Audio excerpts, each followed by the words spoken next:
Tunic is a game about abstraction. NES meets Dark Souls difficulty and learning through exploration. If it sounds like I just described games like Hollow Knight and Celeste, you wouldn't be terribly far off.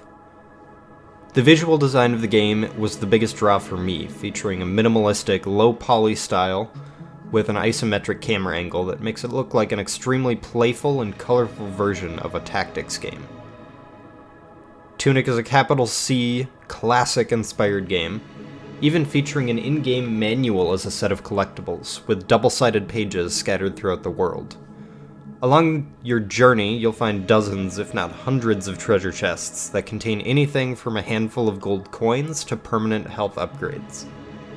The downside to these collectible items is that many of them are consumables that do not replenish after use, and without item descriptions, these items were laid unutilized throughout the entirety of my experience due to a bizarre sense of needing to save them for later, even though I knew that time would never come. Visually, I fell head over heels for this game. I know that the low polygon indie design is a weary concept in 2022, but the way that Tunic matches the style with its sharp level design is extremely slick.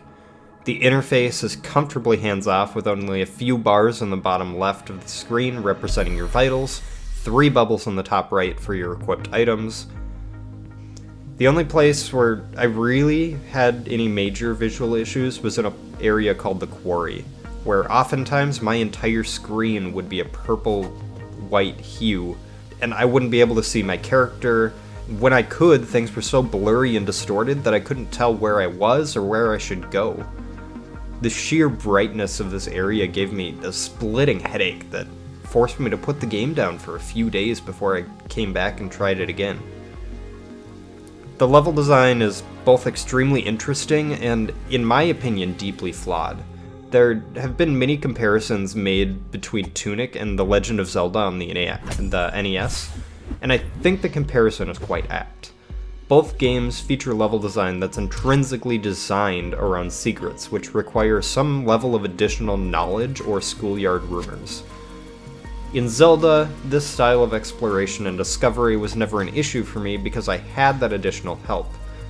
But in Tunic, I'm going in blind near the release of the game. I found that I was missing things around every corner, and by the end, I could tell there were just things that I wasn't going to be able to find. I was just lacking that knowledge and information.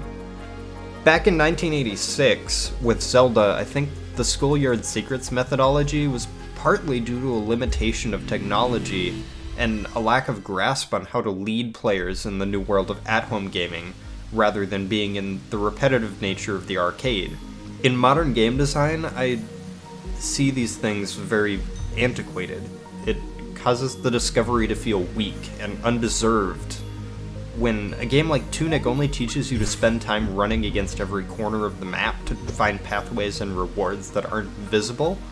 Many players may not see this even as a flaw, but to me, it made every new area feel like a chore and made the collectibles and upgrades feel much less worthwhile than if I had actually solved some sort of puzzle worthy of the reward. I will say that while in the midst of these blind design puzzles and frustrating camera angles, some of the genuinely cool concepts of revealed knowledge, additional abilities, and special tricks revealed through the manual, they ended up striking me as more fuel to the fire of frustration I was feeling, where they should have felt enlightening and joyful discoveries that evolve my gameplay experience. The gameplay of Tunic is an area where I have very little negative to say. The combat feels so fluid and satisfactory. Movement items are fascinating and change your exploration of the map, and every piece of equipment manages to feel unique and different from everything else.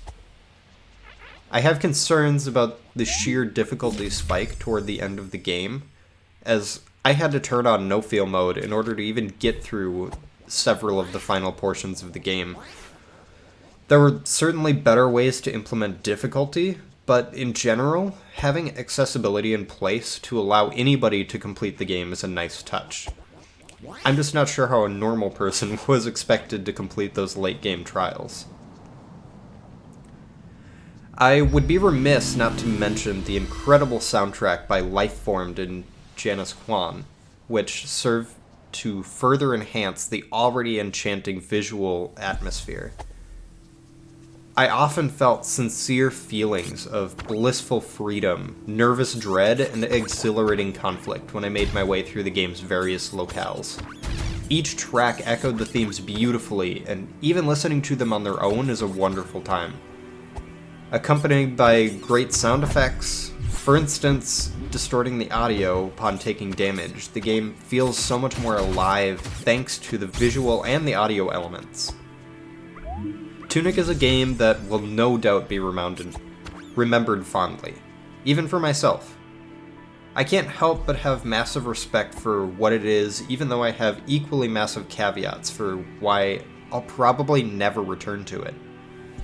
I don't regret my time with the game, and I think it serves as a valuable lesson in how to design a game for natural exploration, even though it struck me as unnatural and weak in some ways. I still found myself looking around every corner out of habit by the end of the game. I'll have my eye out for the next project from Tunic team, and I hope that some of the rough patches I ran into can be ironed out by then. Tunic certainly isn't a perfect game, but it understood what it set out to be and did a great job of helping the player uncover a deceptively dark narrative underneath its bright visual palette.